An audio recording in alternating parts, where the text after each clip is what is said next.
دوستوں، ایک ایسا واقعہ جس میں 70,000 مردے زندہ ہو گئے۔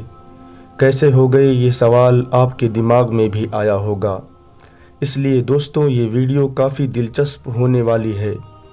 آپ سے گزارش کرتے ہیں کہ اس ویڈیو کو آخر تک ضرور دیکھیے گا، اور ویڈیو پسند آئے تو لائک کر کے اپنے دوستوں میں شیئر ضرور کیجیے گا۔ تو چلیے دوستوں، بنا کسی دیری کے ویڈیو کی شروعات کر لیتے ہیں۔ میرے دوستو، اس کا واقعہ یہ ہے کہ بنی اسرائیل کی ایک جماعت جو حضرت حزقیل علیہ السلام کے شہر میں رہتی تھی، شہر میں طاعون کی وبا پھیل جانے سے ان لوگوں پر موت کا خوف سوار ہو گیا، اور یہ لوگ موت کے ڈر سے سب کے سب شہر چھوڑ کر ایک جنگل میں بھاگ گئے اور وہیں رہنے لگے۔ اللہ تعالیٰ کو ان لوگوں کی یہ حرکت بہت زیادہ ناپسند ہوئی، چنانچہ اللہ تعالیٰ نے ایک عذاب کے فرشتے کو اس جنگل میں بھیج دیا، جس نے ایک پہاڑ کی آڑ میں چھپ کر اور چیخ مار کر بلند آواز سے یہ کہہ دیا، موتو، یعنی تم سب مر جاؤ۔ اس مہیب اور خوفناک چیخ کو سن کر بغیر کسی بیماری کے بالکل اچانک یہ سب کے سب مر گئے، جن کی تعداد 70,000 تھی۔ ان مردوں کی تعداد اتنی زیادہ تھی کہ لوگ ان کے کفن دفن کا کوئی انتظام نہیں کر سکے، اور ان مردوں کی لاشیں کھلے میدان میں بے کور و کفن 8 دن تک پڑی پڑی سڑنے لگی، اور بے انتہا تعفن سے پورے جنگل بلکہ اس کے اطراف میں بدبو پیدا ہو گئی۔ کچھ لوگوں نے ان کی لاشوں پر رحم کھا کر چاروں طرف سے دیوار اٹھا دی تاکہ یہ لاشیں درندوں سے محفوظ رہیں۔ کچھ دنوں کے بعد حضرت حزقیل علیہ السلام کا اس جنگل میں ان لاشوں کے خطیرہ کے پاس گزر ہوا تو اپنی قوم کے 70,000 انسانوں کی اس موت ناگہانی اور بے کور و کفن لاشوں کی فراوانی دیکھ کر رنج و غم سے ان کا دل بھر آیا، آپ دیدہ ہو گئے، اور باری تعالیٰ کے دربار میں دکھ بھرے دل سے گڑ گڑا کر عرض کرنے لگے کہ یا اللہ، یہ میری قوم کے افراد تھے جو اپنی نادانی سے یہ غلطی کر بیٹھے کہ موت کے ڈر سے شہر چھوڑ کر جنگل میں آ گئی۔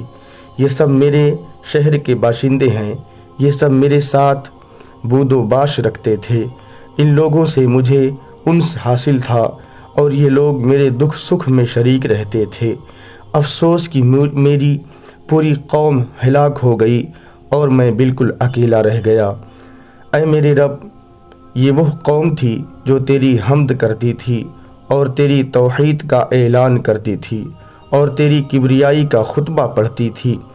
آپ یہ عرض کر کے تعجب کے ساتھ سوچ میں پڑ گئے تو اس وقت اللہ تعالیٰ نے آپ پر یہ وحی نازل فرمائی کہ اے میرے پیارے پیغمبر حزقیل،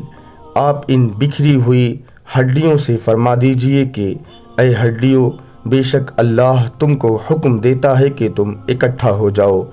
چنانچہ آپ نے فرما دیا تو یہ سن کر بکھری ہوئی ہڈیاں جمع ہو کر ہڈیوں کے ڈھانچے بن گئے۔ پھر یہ وحی اتری کہ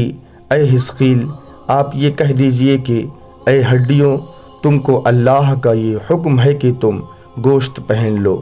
لہٰذا آپ نے فرما دیا، اور آپ کا یہ کلام سنتے ہی فوراً ہڈیوں کے ڈھانچوں پر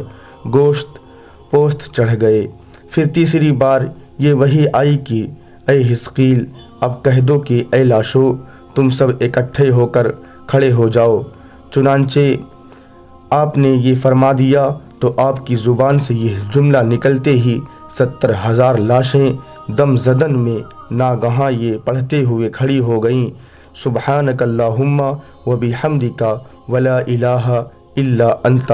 پھر یہ لوگ جنگل سے روانہ ہو کر اپنے شہر میں آ کر دوبارہ آباد ہو گئے اور اپنی عمروں کی مدت تک پھر زندہ رہے، لیکن ان لوگوں پر اس موت کا اتنا نشان باقی رہ گیا کہ ان کی اولاد کے جسموں سے سڑی ہوئی لاش کی بدبو برابر آتی رہی، اور یہ لوگ جو کپڑا بھی پہنتے تھے وہ کفن کی صورت میں ہو جاتا تھا، اور قبر میں جس طرح کفن میلا ہو جاتا ہے ایسا ہی میلاپن ان کے کپڑوں پر نمودار ہونے لگتا تھا۔ چنانچہ یہ دونوں اثرات آج تک ان یہودیوں میں پائے جاتے ہیں جو ان لوگوں کی نسل سے باقی رہ گئے ہیں۔ پیارے دوستوں، بنی اسرائیل کے اس محیر العقول واقعے سے معلوم ہوا کہ آدمی موت کے ڈر سے بھاگ کر جان نہیں بچا سکتا، لہٰذا موت سے بھاگنا بالکل بیکار ہے۔ اللہ نے جو موت مقدر فرما دی ہے وہ اپنے وقت پر ضرور پہنچے گی، نہ ایک سیکنڈ اپنے وقت سے پہلے آئے گی، نہ ایک سیکنڈ بعد آئے گی۔ لہٰذا بندے کو لازم ہے کہ رضائے الہی پر راضی رہ کر صابر و شاکر رہے، اور خواہ کتنی ہی بڑی وبا پھیلے یا گھمسان کارن پڑے، اطمینان و سکون کا دامن ہاتھ سے نہ چھوڑے، اور یہ یقین رکھے کہ جب تک میری موت نہ آئے گی میں ہرگز نہیں مر سکتا، اور جب میری موت آ جائے گی تو میں کچھ بھی کروں، کہیں بھی چلا جاؤں، بھاگ جاؤں یا ڈٹ کر کھڑا رہوں، کسی حال میں بچ نہیں سکتا۔